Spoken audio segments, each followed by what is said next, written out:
क्षतिग्रस्त नहीं हुआ। गौ उपभोक्तानुसार गौ प्रश्न नहीं उठता। डॉक्टर मान सिंह जी।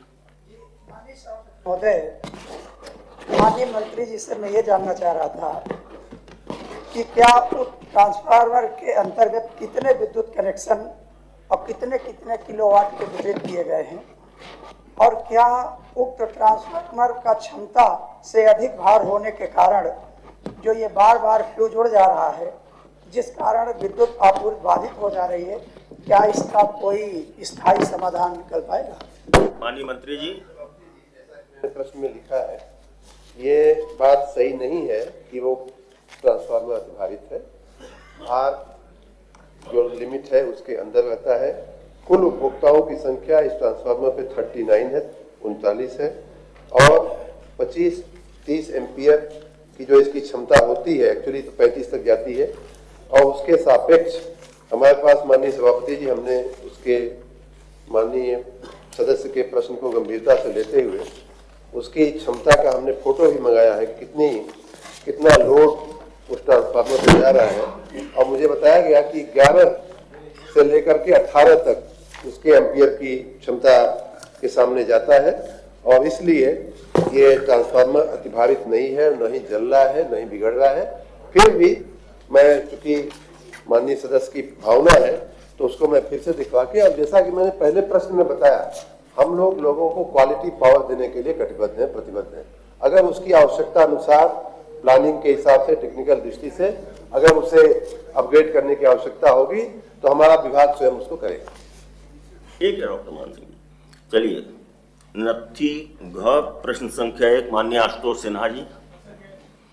माननीय वित्त मंत्री जी, एक तो पहले सदन को सूचित कर दें कि माननीय खन्ना जी ने वो यहाँ नहीं आ पाएंगे, तो उन्होंने माननीय राज्य मंत्री जी को, संसदीय कार्य श्री जसवंत सिंह सैनी जी को अधिकृत किया है कि वो उनके विभाग के यहाँ पर प्रश्नों के उत्तर देंगे और करेंगे। ठीक है माननीय वित्त मंत्री। कै जी नहीं, ख प्रश्न नहीं उठता, गै उपरोक्तानुसार, गै का उत्तर उपरोक्तानुसार। माननीय आशुतोष सिन्हा जी। माननीय, इतना संवेदनहीन उत्तर हम नहीं थे कि सरकार से आएगा, क्योंकि मैंने पूछा एनपीएस के अंशदान में अनियमितता। मान्यवर, पूरे प्रदेश में प्रयागराज, इटावा, गौतम बुद्ध नगर, झांसी, कासगंज, कुशीनगर, बिजनौर, बलरामपुर, बुलंदशहर, लखनऊ, वाराणसी, मुजफ्फरनगर, मुरादाबाद, रामपुर, देवरिया, गाजियाबाद, गोरखपुर, अलीनगर, अंबेडकर नगर, चित्रकूट, फतेहपुर, मेरठ, बाराबंकी, नहीं जिले, इन जिलों में सर अनियमितता हुई। मैं बताऊं, 25 जिले, पूरे प्रदेश के 25 जिलों में अनियमितता पे एफआईआर हुए। मान्यवर, एफआईआर कॉपी में लेके आया हूँ। ये जनपद वाराणसी में मान्यवर एफआईआर हुआ, एफआईआर नंबर 514, तारीख हुआ 8/11/2023 को कैंट थाने में मान्यवर एफआईआर हुआ। उसके बाद आप प्रयागराज में मान्यवर में लेके आया हूँ। प्रयागराज में मान्यवर सिविल लाइन्स में मान्यवर एफआईआर हुआ।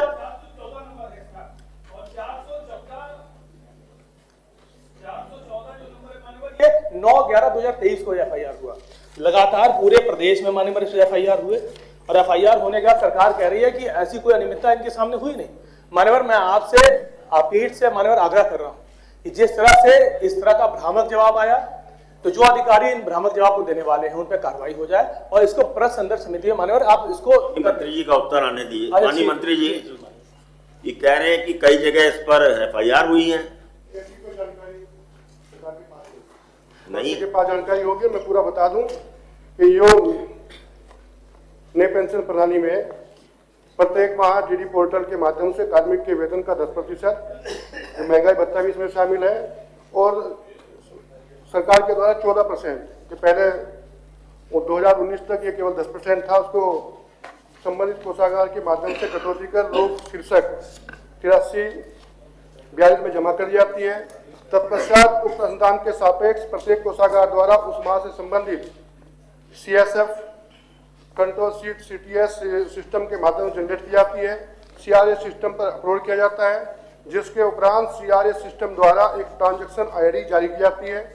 समस्त कोषागार द्वारा अपलोड की गई ट्रांजैक्शन ID के सापेक्ष धनराशि का कोषागार द्वारा उपलब्ध करा गई कंट्रोल शीट CTS सिस्टम से प्राप्त डाटा से मिलान कर पेंशन निदेशालय द्वारा कंप्यूटरगत मिलान किया जाता है। उक्त 100% मिलान के उपरांत CRS सिस्टम का प्रयोग कर सुपर ट्रांजेक्शन ID भी जारी की जाती है। किसी भी प्रकार की सारी व्यवस्था ऑनलाइन है, कहीं पर भी किसी भी कमी की गुंजाइश नहीं है। माननीय आशुतोष जी, सदन ने मान्यवर इस पे SIT की जांच की घोषणा की थी। इतना बड़ा मामला मान्यवर सदन में जो आया हुआ है, सरकार आज अपने बात से मुंह कर रही है। मान्यवर 4257 ऐसे शिक्षक थे और कर्मचारी थे जिनके ब्रांच नंबर में जो अंशदान था वो मान्यवर जो जमा होना चाहिए था वो प्राइवेट में जमा हुआ और कई कर्मचारियों में FIR नहीं कराया। आशुतोष जी, हमारी बात सुन लीजिए। आपके पास जो इससे संबंधित साक्ष्य उपलब्ध हैं, सुन लीजिए, वो साक्ष्य आप हमारे पास भेज दीजिए, ठीक है?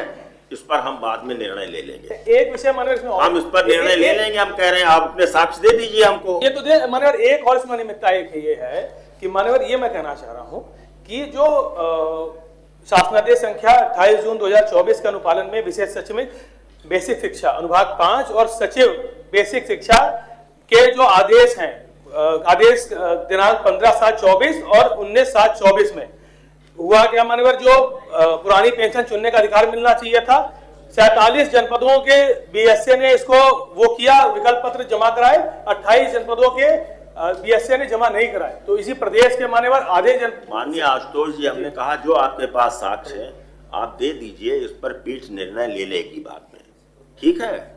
इसको प्रश्न संदर्भ समिति में भेजने का निर्णय पीठ बाद में ले लेगी आपके साक्ष्य देखकर। Thank you. ठीक। अब लाल बिहारी जी, आपका प्रश्न ही आ गया। अब तो प्रश्न संख्या 3 माननीय लाल बिहारी जी। ये मामला आशुतोष सिन्हा जी ने उठाया। ये कुछ जनपदों का जिक्र इन्होंने किया।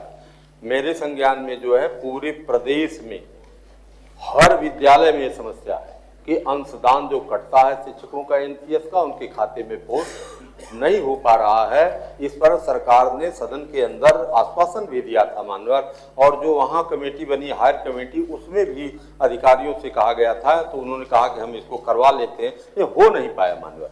मैं आपसे ये संरक्षण चाहता हूँ कि माननीय नेता सदन जी को इस पर जो है पुनः एक आश्वासन आ जाए जो है मानवर कि ये सभी अंशदान जो कटे हैं खाते में पोस्ट नहीं है, वो पोस्ट हो जाए जल्दी से जल्दी, यही हम चाहते हैं। ठीक है माननीय लाल बिहारी। प्रश्न संख्या 3 माननीय लाल बिहारी जी। कोई उत्तर डॉक्टर मान सिंह जी, वो प्रश्न खत्म हो गया। सभापति महोदय, उस प्रश्न पर सभापति महोदय, मैंने एक प्रश्न लगाया था कि 1 जनवरी 2024 से 1 जनवरी 2026 के बीच ANPS के तहत वित्त विभाग में कितने कार्मिक रिटायर्ड हुए और माननीय सभापति महोदय उनको प्रतिमाह कितना मिलता है, और केवल इस प्रश्न को मैंने लगाया था। अब माननीय सभापति महोदय विस्तीर्णता के नाते उसको नहीं लिया गया है। माननीय सभापति महोदय, ये कहीं से विस्तीर्णता इसमें नहीं, ये आप तय नहीं करेंगे। माननीय सभापति महोदय, ये आप तय नहीं करेंगे। माननीय सभापति महोदय, आपका संरक्षण चाहता हूँ, मैं आपका संरक्षण चाहता हूँ। अगर NPS के तहत एक विभाग को माननीय सभापति महोदय अगर हम विस्तीर्णता के कारण रद्द करेंगे तो NPS के तहत मैंने खाली ये पूछा था कि 1 महीने में जो अभी NPS के तहत वित्त विभाग में रिटायरमेंट हुए हैं वो कितना पैसा पाए। माननीय सभापति महोदय, ये सरकार की चालाकी है। सरकार जानती है कि 1000-2000 रुपए 500 भी पेंशन को मिल रही है, इसलिए जानबूझ करके माननीय सभापति महोदय विस्तीर्णता के कारण ये बहुत ही पुरानी पेंशन का मुद्दा जरूरी था, उसको निरस्त कर दिया गया। नहीं, जानबूझकर कुछ नहीं होता है। जी माननीय, आप दिखवा लीजिए। डॉक्टर मान, जो प्रश्न लिया ही नहीं जा रहा उस पर क्यों बोल रहे हैं आप माननीय सब, इसीलिए मैं आपका संरक्षण चाहता हूँ कि आप इसको दिखवा लीजिए। नहीं, हमने दिखवा लिया। विस्तीर्ण उसमें विस्तीर्णता नहीं है। भाई निर्णय हुआ है, निर्णय तो हमारे यहाँ से हुआ है। एक लाइन का वो प्रश्न है माननीय सभापति महोदय, वो विस्तीर्ण कैसे हो गया? ये कोई बात नहीं, ये कोई बात नहीं। माननीय लाल बिहारी जी, आप अपने तीसरे प्रश्न पर आइए, प्रश्न संख्या 3 पर। जो प्रश्न आते हैं उनको संबंधित से उत्तर तो आ जाने दें। मैंने एक अनुरोध किया मानवर पिछले प्रश्न में नेता सदन से जो पहले आ चुका था, उसी को मैंने कहा कि अगर आ जाता तो थोड़ा सा अधिकारियों पर दबाव बन जाता। पूरे प्रदेश के शिक्षक परेशान हैं, चिल्ला रहे हैं कि हमारा पैसा खाते में नहीं चढ़ पा रहा। मानवर उसको कार्यवाही को आप जंप करके अगर आगे बढ़ेंगे जो है उसका उत्तर नहीं आ पाएगा तो फिर क्या मतलब मानवर प्रश्न करने का। माननीय लाल बिहारी जी जो प्रक्रिया है, नियमावली जो है, उसमें जो व्यवस्थाएं हैं कि जो हम उसके अनुसार ही चलेंगे। आपके माध्यम से संबंधित मंत्री या नेता सदन उसका जवाब देंगे। ये देंगे, लेकिन आपके मन का जवाब नहीं देंगे। मानवर जो है ऐसा नहीं है, मन का जवाब नहीं देंगे, जवाब नहीं आया और प्रोसीडिंग आगे बढ़ गई, ऐसा कोई नियमावली में नहीं है मानवर। और दूसरी बात मैं कहना चाहता हूं कि इस तरह से अव्यवस्थित कब सदन होता है मानवर, इन्हीं विषम परिस्थितियों में सदन अव्यवस्थित होता है। इसलिए मैं अनुरोध करना चाहता हूं आपसे कि आपके स्तर से जो है सुव्यवस्थित करने की व्यवस्था किया जाए मानवर। दूसरी बात मैं कहना चाहता हूं कि जो इन्होंने जो है प्रश्न रखा था, यह उत्तर आ गया कि प्रश्न बड़ा था। यह कोई उत्तर होता है मानवर? अरे अगर प्रश्न बड़ा है आप उसका 60 में उत्तर दे देते मानवर, और उसका विस्तृत आप बाद में हमको दे देते जो है, डॉक्टर मान सिंह को बाद में दे देते आप जो है कि नहीं हाँ ये हम बाद में आपका विस्तृत जो है दे देंगे, लेकिन उत्तर ये है कि इतने लोगों के। तो यह प्रश्न का उत्तर अगर सभापति महोदय नहीं आएंगे तो हम लोगों के प्रश्न करने और माननीय मंत्री लोगों के उपस्थित रहने का, आज सदन के चलाने का क्या मतलब मानवर? हो गई बात आपकी जी। अब आप प्रश्न संख्या 3 पर आइए। माननीय इस पर मानवर माननीय ऊर्जा मंत्री जी वो नहीं आया जो है। नहीं, वो प्रश्न उनका आशुतोष सिन्हा जी का प्रश्न था, वो संतुष्ट हो गए। अब क्या नहीं, ये नहीं होता, पुरानी पेंशन ऐसा नहीं होता, ऐसा नहीं। आप बैठिए, कर रहे हैं सर, बैठिए आशुतोष, यही तरीके, यही समस्या है, यही समस्या है सर। इतनी यही समस्या, बैठ जाइए। पेंशन में सर आशुतोष जी पुरानी पेंशन बहाल करा। माननीय ऊर्जा मंत्री जी। माननीय सभापति जी, गोमती नगर जनपद लखनऊ में स्थित एल्डिको ग्रीन्स कॉलोनी में कुल 124 पोल स्थापित हैं, जिसमें से 2 पोल नीचे से आंशिक रूप से क्षतिग्रस्त पाए गए। उक्त कॉलोनी में आवास संख्या 290 से आवास संख्या 350 तक कुल 22 एसटी पोल स्थापित हैं, जिनमें 2 पोल आंशिक रूप से क्षतिग्रस्त पाए गए हैं। आवास संख्या 290 से आवास संख्या 350 तक में क्षतिग्रस्त पाए गए दोनों पोलों की मरम्मत का कार्य दिनांक 24/4/2026 को पूर्ण करा दिया गया है। उपभोक्तानुसार अंग प्रश्न नहीं उठता। जो एल्डिको ग्रीन कॉलोनी में गत 3 माह से औसतन विद्युत आपूर्ति 23.56 आपस में बात मत करिए। विद्युत तंत्र सुदृढ़ अवस्था में नाम लेकर बोलेंगे तथा विद्युत तंत्र को भूमिगत करने की आवश्यकता नहीं है। 6 उपभोक्तानुसार माननीय लाल बिहारी जी। धन्यवाद सभापति महोदय। माननीय मंत्री जी का एक जवाब मेरे समझ में नहीं आ रहा है। इन्होंने कहा कि हमने पोलों की मरम्मत करा दिया, 2 पोलों की इन्होंने मरम्मत करा दिया, उसको वो खराब था तो उसको बदल दिए कि उसको वेल्डिंग करा दिए। कैसे इन्होंने मरम्मत करा दिया, यह बहुत भ्रामक उत्तर है मानवर। ठीक है। और दूसरी चीज हमने कहा था अपने प्रश्न संख्या 6 में जो है मानवर कि खंभे तार के जो है लटके हुए हैं, तो ऐसे खंभों को बदल करके अगर नीचे से भूमिगत अगर केबल डाल दिया जाए तो शहर का मामला है यह सुरक्षित हो जाएगा। ये 2 चीजों को हमने कहा था मानवर, लेकिन ये दोनों पर जो है कि आवश्यकता नहीं है। एक को इन्होंने बता दिया जो है कि मरम्मत करा दिया। मरम्मत का तरीका मैं जानना चाहता हूँ कि वहीं खड़ा करके वेल्डिंग से दूसरा जोड़वा दिए। माननीय ऊर्जा मंत्री जी। ठीक। हरी जी यादव कि जब सरकार थी तो न बिजली आती थी, न खंभे लगते थे, न गिरते थे, न मरम्मत होती थी। उत्तर सुन नहीं रहे। लेकिन मैं बता दूं कि विभाग की जो नीति है वो ये है कि अगर लगा हुआ खंभा काम में आने लायक है या कोई भी सामान्य संजोग में भी आप देखें, आपकी गाड़ी अगर रिपेयरिंग करके चलने लायक है तो आप रिपेयरिंग करके उसको चलाते हैं। उसी भावना के तहत इन दो खंभे, आपने जिन मकानों की बात किया था उन मकानों के बीच 2 खंभे क्षतिग्रस्त पाए गए, जिनको बाहर से हम लोग वेल्डिंग करके उसको सपोर्ट करके और उसको सुदृढ़ करते हैं, उसकी लाइफ लगभग नए खंबे की जितनी ही हो जाती है। तो पहले प्रश्न का जवाब तो ये है कि उसको मरम्मत करके उसको पुनः स्थापित करते हुए उसको मजबूत बना दिया गया है। रही बात भूमिगत की, तो भूमिगत माननीय सभापति महोदय करने का जो काम है वो सामान्य रूप से हम लोग नहीं करते हैं, इसलिए कि भूमिगत करने में बहुत सारी समस्याएं आती हुई दिख रही हैं। हर जगह उसका खर्च भी बढ़ता है, बहुत सारी जगहों से इसकी डिमांड आती है, लेकिन जहां जहां बहुत ज्यादा बिजी एरिया है, कमर्शियल एरियाज हैं, उनमें उनको छोड़ करके सामान्य रूप से अभी भूमिगत करने का हमारा कोई प्रस्ताव या ऐसा कोई विचार नहीं है। जहां आवश्यकता होती है, जहां बहुत बिजी होता है, वहां हम लोग भूमिगत करते हैं। ठीक है। प्रश्न संख्या 4 माननीय किरणपाल कश्यप जी। माननीय नगर विकास मंत्री जी।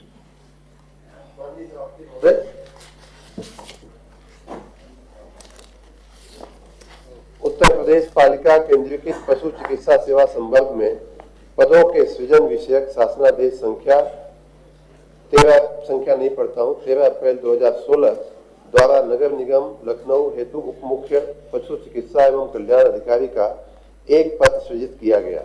शासनादेश संख्या तारीख 6 जनवरी 2022 के द्वारा उत्तर प्रदेश पालिका केंद्रीकृत पशु चिकित्सा सेवा संवर्ग का पुनर्गठन करते हुए नगर निगम लखनऊ में पूर्व से सृजित उप मुख्य पशु चिकित्सा एवं कल्याण अधिकारी के पद को समाहित करते हुए अपर नगर आयुक्त पशु चिकित्सा एवं कल्याण लेवल 13 वेतनमान रुपया 1,23,100 से 2,15,900 का एकल पद नगर निगम लखनऊ हेतु सृजित किया गया। तदोपरांत विभाग में पूर्व से कार्यरत तथा आमेलित डॉक्टर अरविंद कुमार राव संयुक्त निदेशक पशु चिकित्सा एवं कल्याण को शासन के पत्र दिनांक 17/8/22 द्वारा अपर नगर आयुक्त पशु चिकित्सा एवं कल्याण के पद पर वेतन मैट्रिक्स लेवल 13 वेतनमान रुपया 1,23,100 से 2,15,900 ग्रेड वेतन 8,700 में पदोन्नति प्रदान करते हुए नगर निगम लखनऊ में तैनात किया गया। उत्तर प्रदेश पालिका केंद्रीकृत सेवा नियमावली 1966 को पुनरीक्षित मानकीकृत अद्यतन किए जाने हेतु उत्तर प्रदेश पालिका केंद्रीकृत सेवा 29वां संशोधन नियमावली 2025 अधिसूचना दिनांक 30/9/2025 के माध्यम से सेवा नियमावली सेवा शर्तों को अद्यतन मानकीकृत करने के उपरांत शासनादेश दिनांक 27/12/2025 के माध्यम से पालिका सेवा के विभिन्न संवर्गों में पद सृजन की कार्रवाई की गई। उक्त शासनादेश में पशु चिकित्सा सेवा संवर्ग के लिए निम्नलिखित व्यवस्था की गई है। अपर निदेशक पशु चिकित्सा एवं कल्याण के पद को धारित करने वाले अधिकारी के सेवानिवृत्ति के उपरांत उक्त पद स्वतः समाप्त हो जाएगा तथा अपर नगर आयुक्त पशु चिकित्सा एवं कल्याण का पदनाम उक्त पद पर धारित अधिकारी की सेवानिवृत्ति के उपरांत प्रधान पशु कल्याण अधिकारी के नाम से जाना जाएगा। पशु कैटिल दस्ता निष्क्रिय होने के संबंध में नगर आयुक्त नगर निगम लखनऊ द्वारा उपलब्ध कराई गई व्याख्यानुसार शासन के कार्यालय ज्ञाप संख्या तारीख 21 अक्टूबर 2021 के द्वारा नगर निगम लखनऊ में पशु चिकित्सा एवं कल्याण अधिकारी के पद पर डॉक्टर अभिनव वर्मा पशु कल्याण अधिकारी की तैनाती की गई।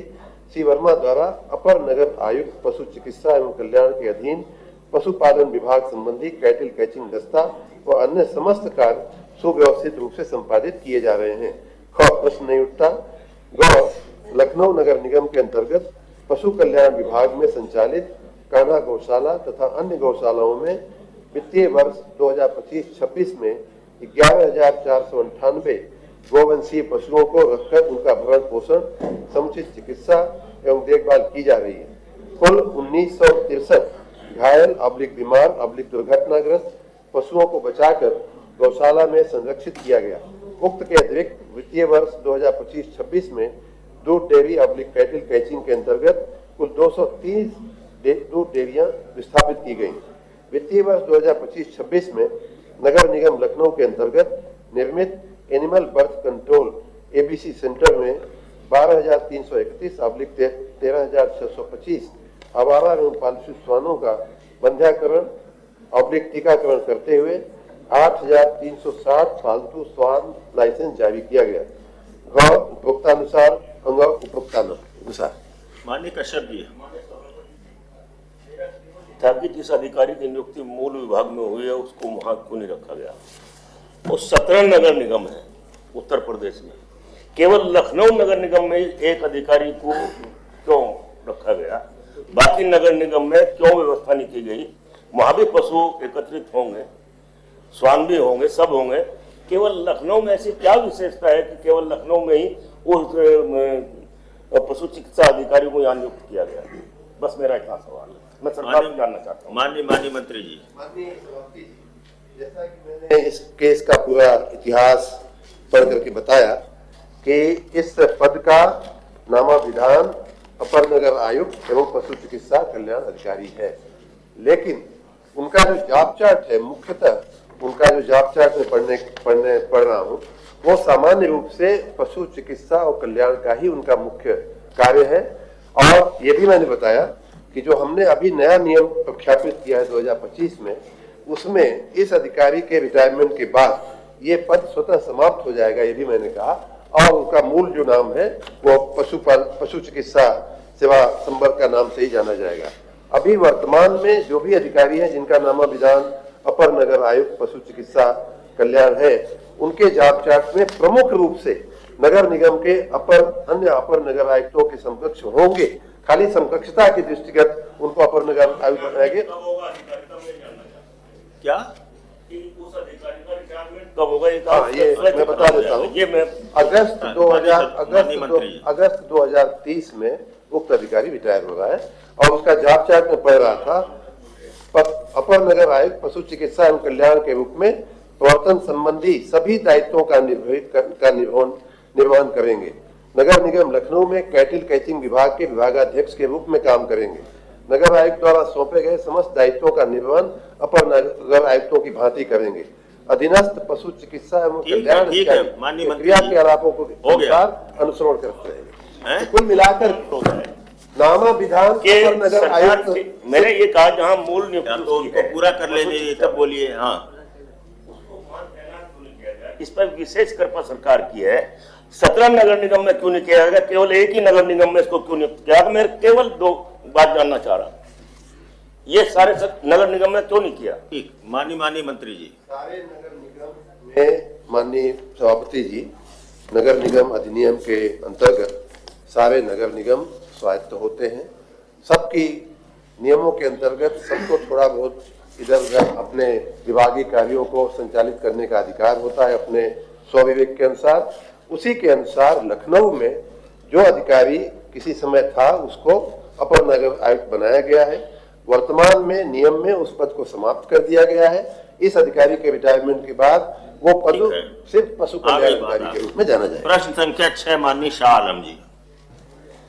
माननीय गन्ना विकास मंत्री जी। मान्यवर,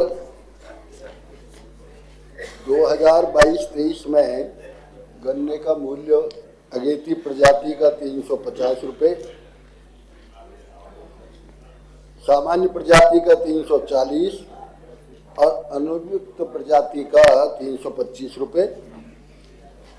23-24 में 370 रुपये अगेती प्रजाति का, 350 रुपये सामान्य जाति का और 355 रुपये जो अनुपयुक्त प्रजाति है।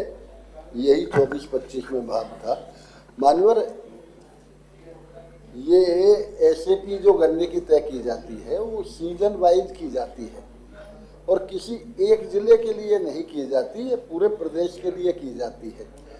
माननीय सदस्य ने पूछा है कि आजमगढ़ में किस भाव खरीदा गया। ये पूरे प्रदेश की एसएपी तय होती है और एक सीजन के लिए होती है। माननीय शाह आलम जी। मंत्री जी से ये जानना चाहता हूँ, ये सवाल लाने की मंशा ये थी कि अभी आजमगढ़ में 2 विधानसभाएं ऐसी हैं, सगड़ी और गोपालपुर, जो जवारा पड़ता है। वहाँ हमारे जो किसान भाई हैं, चूँकि घाघरा नदी से वो उनकी ज़मीनें लगी हुई हैं, उनके पास सिर्फ यही एक खेती है गन्ना, जो बड़े पैमाने पे वो खेती करते हैं। जून के महीने में एक उन लोगों ने पंचायत बुलाई थी, मुझे भी उसमें बुलाया था, मैं गया था। तो उनकी बातें सुनने के बाद उनकी जो परेशानी थी वो बहुत जायज़ लगी मुझे और मैंने ये सोचा कि आपके माध्यम से मैं माननीय मंत्री जी के संज्ञान में ले जाऊं। उनका कहना ये है कि ये तो हमने देख लिया कि आपने 24-25 में कोई रेट नहीं बढ़ाया है, हालांकि बढ़ाना चाहिए आपको, लेकिन चलिए। उनका कहना ये है, जो मेन उनका पॉइंट था वो ये था कि अभी हमने फसल लगाई और अभी उसकी पौध जो है ज़मीन से थोड़ा ऊपर आई है और वहाँ के अधिकारियों ने पहले से ही उसका असेसमेंट करके उसको जो 3rd कैटेगरी है अनुपयुक्त में डाल दिया। ये उनका बड़ा एक मुझे मेरिट पे उनकी परेशानी सही लगी। तो मैं आपके माध्यम से माननीय मंत्री जी से ये अनुरोध करना चाहता हूँ कि कृपया सहानुभूतिपूर्वक उसको दिखवा लें, अपने विभाग के अधिकारियों से ये कहें कि भाई अगर वो पौध बड़ी हो जाती और ये असेस कर लिया जाता कि नहीं ये कमज़ोर है या 3rd कैटेगरी में आती है तो समझा जा सकता था, लेकिन जो बच्चा अभी बड़ा ही नहीं हुआ तो उसको कैसे हम पहले से ही तय कर लें कि नहीं ये अनुपयुक्त है। दूसरी उनकी परेशानी ये थी, मैं माननीय मंत्री जी के संज्ञान में डाल दूँ कि जो सठियाव चीनी मिल है वहाँ पे भी जो वो किसान बेचारे जाते हैं बड़ी मुश्किल से, आप तो समझ रहे हैं किसानों की परेशानी, उसको बताने की ज़रूरत नहीं है। वहाँ पे भी उनका बड़े पैमाने पे शोषण होता है, उनकी गाड़ियाँ लगी रहती हैं, उनको पर्चियाँ नहीं दी जाती, उनसे बिचौलिए लोग परेशान करते हैं। लिहाजा मैं आपके माध्यम से माननीय मंत्री जी से यह अनुरोध करता हूँ कि इसका संज्ञान ले लें और इसको दिखवा लें। माननीय मंत्री जी। पहले माननीय सदस्य ने कहा था भाव बढ़ाने की बात। जब से आदरणीय योगी जी की सरकार आई है तब से गन्ने के भाव में 85 रुपये 85 रुपये बढ़ोतरी की गई है।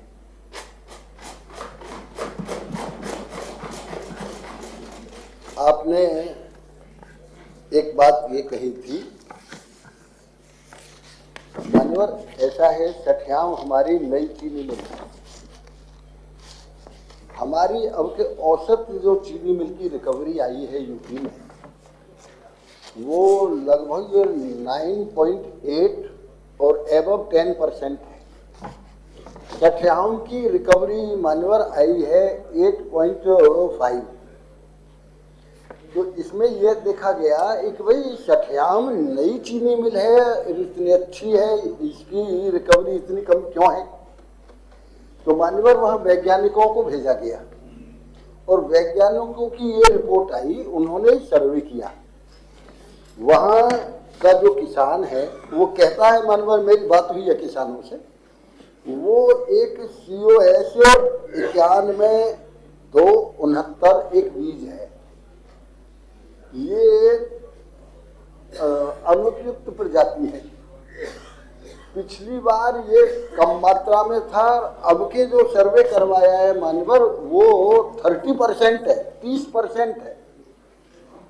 अब 30% यदि 1/3 गन्ना अनुपयुक्त श्रेणी का होगा तो कैसे तो उसे प्रथम श्रेणी का वो मूल्य दिया जा सकता है। दूसरा नंबर यह है कि मिल तो घाटे में रहेगी निश्चित रूप से, क्योंकि रिकवरी नहीं होगी। इसलिए ये तो वैज्ञानिकों का सर्वे है, केवल हमारे अधिकारियों का सर्वे नहीं है, ये वैज्ञानिकों का सर्वे है। जहां आपने ये बात कही थी कि उनको वो बुग्गी ले जाते हैं या ट्रॉली ले जाते हैं, परेशानी होती है। मानवर ऐसी व्यवस्था जैसी गन्ने की यहाँ है यूपी में, मेरा दावा है पूरे देश में कहीं नहीं है। हमारे तो पहले ही कनाडा में बैठे हुए व्यक्ति को ये पता रहता है कि पीलीभीत में मेरा गन्ना कब जाएगा। डेट भी उसे पता है कि गन्ने की सप्लाई की डेट कौन सी है और उसे भुगतान का भी पता है। वो जो वो माफियागिरी थी गन्ने में, वही तो समाप्त की है हमने। इसलिए उन्हें यदि कोई भी परेशानी किसी प्रकार की होगी वो तो निश्चित रूप से दूर करने का काम हमारा है, लेकिन जिस श्रेणी का गन्ना होगा उसी श्रेणी में मान्यवर मूल्य दिया जाता है।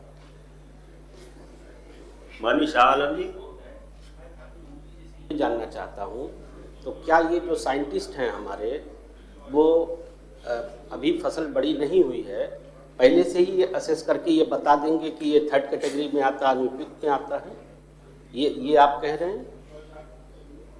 क्योंकि एक बात आप समझ लीजिए माननीय मंत्री जी, मैं तो उन बेचारे किसानों की बातों को आप तक पहुंचा रहा हूं, और आप अगर ये कह रहे हैं, संतुष्ट हैं कि नहीं वहाँ की जो फसल है गन्ने की, वो चूंकि साइंटिस्ट ने उसका सर्वे कर लिया है, हमारे जो वैज्ञानिक लोग हैं, और सरकार इस पर संतुष्ट है कि जो उनको रेट दिया जा रहा है, तो कोई बात नहीं, वो लोग सुन रहे हैं इसको। ये तो देखिए जनता और सरकार के बीच की बात है। हम तो उनके एक नुमाइंदे की हैसियत से हमारा ये फर्ज है कि हम सदन के माध्यम से लाए। और आपने कहा कि 70-75 रुपये बढ़ाया, आपका बहुत शुक्रिया। 50 नहीं 3 सालों में जो भी है, पर जो भी बढ़ाया आपने, लेकिन ये भी आप देखिए कि उन्हीं किसानों के दम पे ये थम्बिंग मेजॉरिटी से आप बैठे हैं, तो वो ज्यादा उम्मीद रखते हैं आपसे। आपने जो बढ़ाया वो कम है, उनकी अपेक्षा ज्यादा है आपसे। ठीक है माननीय मंत्री जी, जो माननीय शाह आलम जी की जिज्ञासा है उसको एक बार दिखवा लीजिए। जो कह रहे हैं कि बहुत छोटी फसल है और उसको अभी से अनुपयुक्त श्रेणी में कह दिया है, इसको हमें लगता है एक बार वैज्ञानिकों को कहिए, फिर एक बार देख लीजिए। पिछली बार जो मूल्य दिया गया था वो तो पूरा दिया गया था, इसीलिए तो हमके वैज्ञानिकों का सर्वे कराया, एक पूरा मूल्य दिया गया, और इसके क्यों कम इसमें हमारी रिकवरी हुई है। और जहाँ तक आप आदरणीय जमाली साहब कह रहे थे, तो मैं इतना अनुरोध करना चाहता हूँ, अब तक 3,24,000 करोड़ रुपए 9 साल में गन्ना किसानों के खाते में गया है। आपका 100% पेमेंट हर सीजन में आजमगढ़ का 100% पेमेंट होता है। छठियाम मिल का 1 पैसा कभी बाकी नहीं रहा किसी भी सीजन में। किसान को यदि समय पे मूल्य मिल जाता है तो वो चाहे यदि थोड़ा कम भी हो। दूसरे नंबर ये है कि आप ये क्यों सोच रहे हैं, ठीक है, ये हमने जो सर्वे कराया है 70% गन्ना अच्छा भी तो निकला है मानव, 30% इस वैरायटी का निकला है, बाकी 70% अच्छा निकला है। तो इसलिए ये सर्वे कराया गया था, और सर्वे केवल हमें ये पता करने के लिए कि ये हमारी फैक्ट्री की रिकवरी कम क्यों है, इसलिए सर्वे कराए। माननीय शाह, छोटा सा आपसे आपके माध्यम से रिक्वेस्ट करना चाहता हूँ मंत्री जी से। देखिए हम उसको डिस्प्यूट नहीं कर रहे हैं, मेरा सिर्फ आग्रह ये है, चूंकि जो मैंने देखा और जो वहाँ समझा, उनका ये सदन समझे उनकी परेशानी। उनका कहना है कि अगर हमारी फसल बड़ी हो जाती और उसके बाद वो उसमें डालते 30 डालते 50 डालते तो हमें कोई एतराज नहीं होता, लेकिन जो पौध अभी निकली है, अंकुर फूटे, उनको कैसे आपने 30 में वो उसमें डाल दिया। देखिए मैं आपसे रिक्वेस्ट कर रहा हूँ, उसको आप दोबारा चेक करा लीजिए। अगर उसके बाद भी आप संतुष्ट होते तो ठीक है, दोबारा चेक करा लेंगे माननीय मंत्री जी। जब बड़ी हो जाएगी फसल तब चेक करा लेंगे।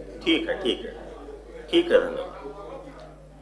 प्रश्न संख्या 7 माननीय ध्रुव कुमार त्रिपाठी जी। माननीय ऊर्जा मंत्री जी। 7 को जनपद सिद्धार्थनगर में स्थापित कुल परिवर्तकों की संख्या निम्नलिखित है। मान्यवर, एक टेबल है, अब टेबल आप अनुज्ञा दें तो टेबल मत पढ़िए, स्किप कर दें। उक्त परिवर्तक अलग अलग समय पर स्थापित किए गए हैं, तत्समय स्टॉक इश्यू रेट के निर्धारित दरों के आधार पर लगाए गए हैं। जनपद सिद्धार्थनगर के सभी विद्युत वितरण खंडों में विगत 3 वर्षों 2023-24, 24-25 एवं 25-26 में स्थापित किए गए परिवर्तकों का विवरण निम्नवत है। टेबल में फिर से नहीं पढ़ रहा हूं, लेकिन उसका सारांश में पढ़ दे रहा हूं। 400 kVA के जो आपने सिद्धार्थनगर और बांसी का मूलतः प्रश्न पूछा है, तो इन 3 वर्षों में 400 kVA के 8, 250 kVA के 77, 100 kVA के 169, 63 kVA के 264, 25 kVA के 117, 10 kVA के 23 परिवर्तक लगाए गए हैं। धनराशि तत्कालीन प्राकलन के अनुसार ही खर्च हुई है। पूरे जिले में अगर तीनों डिवीजन की बात करके हमने जोड़ किया है तो 21 करोड़ 59 लाख की धनराशि आती है। गौ प्रश्न नहीं उठता। घ फिर मैं टेबल छोड़ दे रहा हूँ। कुल जले हुए परिवर्तकों की संख्या जिनको विभिन्न समय पर बदला गया उसमें सिद्धार्थ नगर बांसी में 2023-24 में 1001, वर्ष 24-25 में 956, वर्ष 25-26 में 957, ग्रामीण क्षेत्रों में जले हुए पर्यटकों को 48 घंटे और शहरी क्षेत्रों के जले हुए पर्यटकों को 8 घंटे के भीतर बदलाए जाने की व्यवस्था है। विगत 3 वर्षों में 4119 क्षतिग्रस्त परिवर्तकों को बदल दिया गया है। क्षतिग्रस्त परिवर्तकों को मरम्मत हेतु कार्यालय कार्यशाला केंद्र हाईडिल तिराहा उसका रोड निकट नवगढ़ पावर हाउस सिद्धार्थ नगर में स्टोर किया जाता है। अंगा उपभोक्तानुसार। माननीय त्रिपाठी जी। मनवर वो अपने आप आ जाएगा। धन्यवाद दूंगा। ठीक।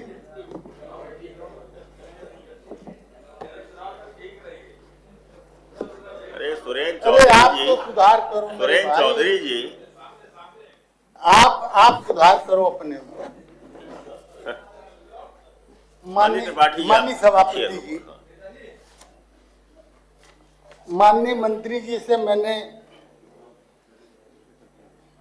सिद्धार्थ नगर और बांसी के लिए पूछा था जिज्ञासा, मेरा गृह जनपद है, और माननीय मंत्री जी ने डुमरियागंज का भी दे दिया, पूरे जिले का हो गया। मैं माननीय मंत्री जी के प्रति धन्यवाद ज्ञापित करता हूँ। लेकिन जो माननीय मंत्री जी ने उत्तर दिया है, हो सकता है कि आंकड़ा इनके अधिकारियों ने सही दिया है, लेकिन मैं तो उस जिले का रहने वाला हूं। मुझे लगता है कि यह जानबूझ करके ऐसे आंकड़े प्रस्तुत किए गए कि जो सत्यता से परे। अब सत्यता से परे होने का कारण मैं आपको बता दूं कि पूरे जो है स्काई में उत्तर दिया गया है, उसकी संख्या 15,075 होती है, और इन्होंने कहा कि 4119 जो है वो 3 वर्षों में जो क्षतिग्रस्त प्रवर्तक थे उनको मरम्मत करा करके लगा दिया गया। ये 4119 इसमें से घटा दिया जाए 15,075 में से तो 10,956 बचते हैं। और उसके बाद मान्यवर फिर उसी में माननीय मंत्री जी उत्तर देते हैं 3 वर्षों में, उसमें जो संख्या है 400, 250, 100, 63, 25, 10 KVA के संबंध में, तो इसमें जो है यह संख्या जो है 1074 होती है। तो मेरा यह कहना है कि कितने प्रवर्तक जो है ये बिजनेस प्लान के अंतर्गत स्थापित किए गए और कितने जो है मरम्मत करके स्थापित किए गए। नंबर 1, मान्यवर इसमें जो व्यय की धनराशि दिखाई गई है, इसमें जो है यह स्पष्ट नहीं है कि जो ढुलाई के लिए टेंडर हुए उसका कोई एक निश्चित आंकड़ा नहीं दिया गया इसमें। और जो स्टोर किया गया है उस स्टोर की भी जांच करा ली जाए कि कितना स्टोर किया गया है। उसमें बड़ा घपला होता है माननीय सभापति जी, पूरे सदन के सभी सम्मानित सदस्य जानते होंगे।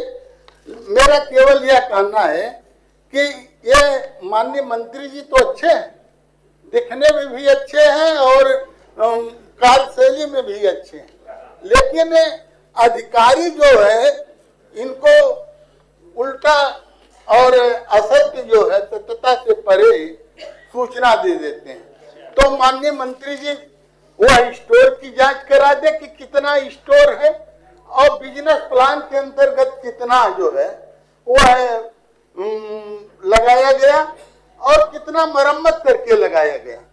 और दूसरी बात यह मान्यवर कि जो टेंडर हुए ढुलाई के उस पर कितनी धनराशि प्रतिवर्ष व्यय की गई, यही मैं आपके माध्यम से माननीय मंत्री जी से जानना चाहता हूँ। माननीय मंत्री जी। माननीय सदस्य हमारे बहुत ही सम्मानीय हैं। जैसा प्रश्न था वैसा जवाब दिया गया। प्रश्न ये था अगर आप देखें अपने प्रश्न का भाग तो उसमें माननीय सभापति जी कोई समय सीमा नहीं बताई गई। तो हम ये समझे कि आज तक जितने परिवर्तक लगाए गए हैं उन सब की संख्या हमने दी है, जिसका जोड़ आपने किया 10,900 जो भी आपने जोड़ करके बताया। ये 1947 या पता नहीं उसके पहले से लेकर के अभी तक के सारे परिवर्तक, चूंकि आपने समय उसमें नहीं लिखा हुआ है इसलिए आपके जिले में, सिद्धार्थनगर जिले में लगाए गए विभिन्न श्रेणियों के सभी परिवर्तकों की संख्या हमने दी है।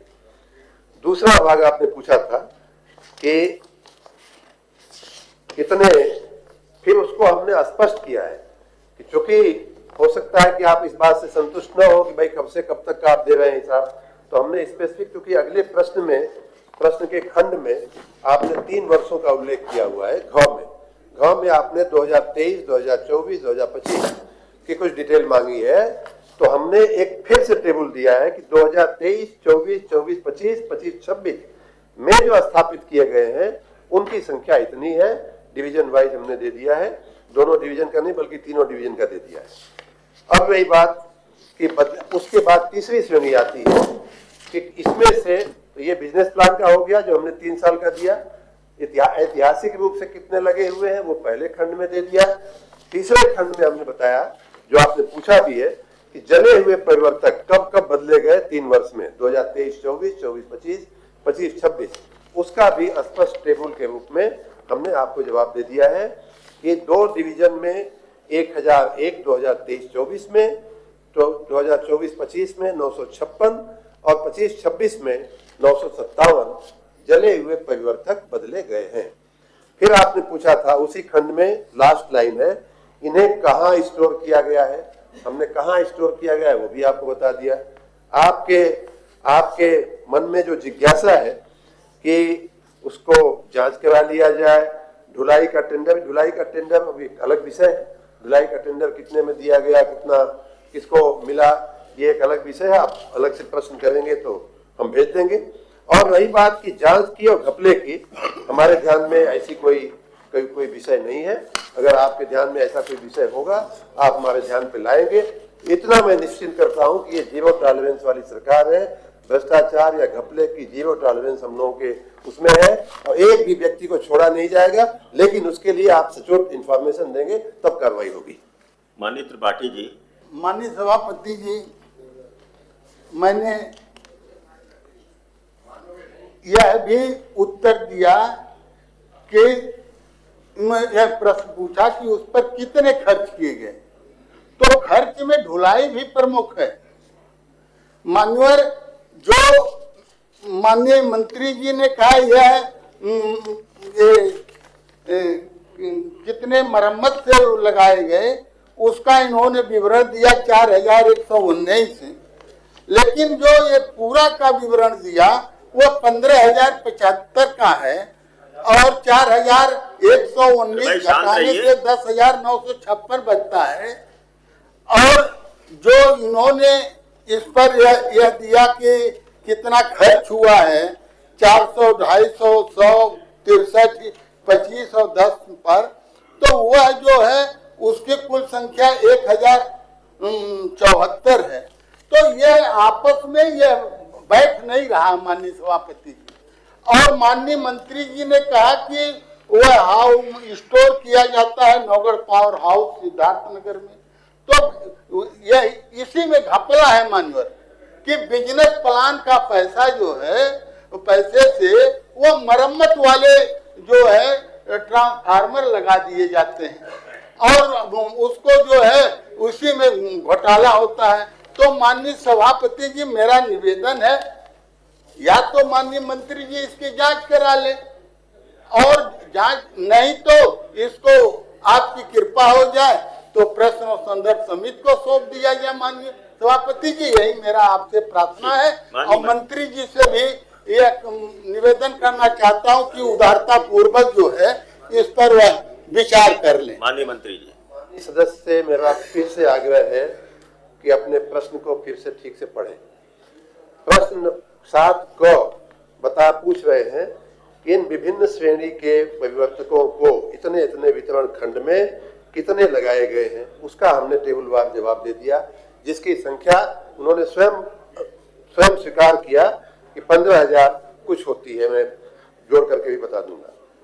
दूसरा भाग हमने, चूंकि इन्होंने कोई समय सीमा नहीं पूछी थी, जब से बिजली का प्रादुर्भाव हुआ, जब से आजादी आई, जब से बिजली गई सिद्धार्थनगर में, तब से पूछ रहे हैं, तो आज तक जितने परिवर्तक जिले में लगे हुए हैं उनकी संख्या हमने पहले टेबल में दे दिया। फिर चूंकि अंतिम खंड में इन्होंने वर्ष स्पेसिफाई किया हुआ है 2023-24, 24-25, 25-26, तो उन तीनों वर्षों में बिजनेस प्लान के अंतर्गत जैसा कि आप बता रहे हैं उसमें कितने परिवर्तक विभिन्न श्रेणियों में लगाए गए उसकी संख्या हमने दे दिया। लगाने की क्या कीमत होती है वो भी हमने दे दिया। उसमें स्वाभाविक रूप से लगाने तक का, ले जाने तक का, ढुलाई तक का भी खर्च आता ही होगा। अब तीसरा खंड है कि क्या प्राकलन की धनराशि जो है, खर्च की गई धनराशि प्राकलन से विपरीत है। हमने ये कह दिया कि नहीं, ऐसी कोई बात नहीं है, प्राकलन के अनुसार ही धन खर्च हुआ है। फिर अंतिम खंड में घ में पूछते हैं कि 3 वर्षों में जले हुए परिवर्तकों की संख्या। तो पहले हमने 70 साल में कितने लगे उनकी संख्या बता दिया टेबलवार। फिर हमने 3 वर्ष में कितने लगे उसकी संख्या बता दिया। फिर 3 वर्ष में इन्होंने स्पेसिफिकली पूछा है कि इन 3 वर्षों में जले हुए परिवर्तकों की संख्या कितनी है, वो हमने बता दिया। फिर इन्होंने पूछा है कि स्टोर कहाँ किया जाता है, वो हमने बता दिया। अब इनको जानना, घपला आपके दिमाग में घपला है कहाँ, ये बता दीजिए। माननीय त्रिपाठी।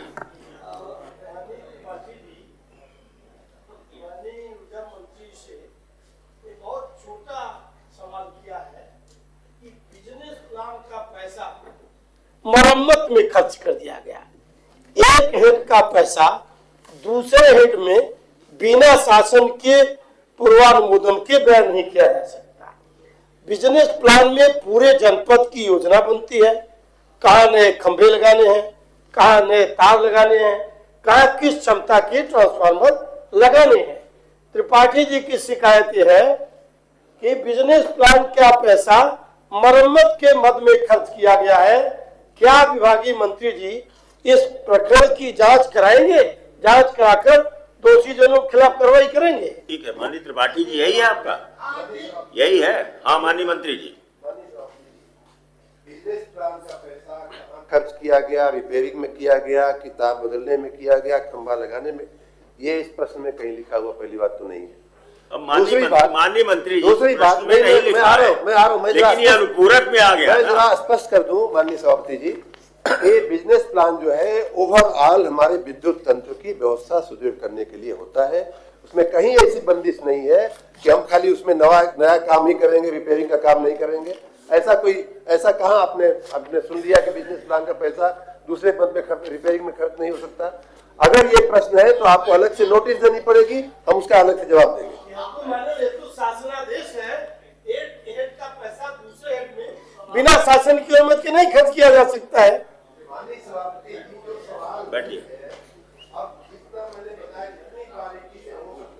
बारीकी से जवाब दिया गया। माननीय मंत्री कुल खंभे कितने, कुल परिवर्तक कितने बता दिया।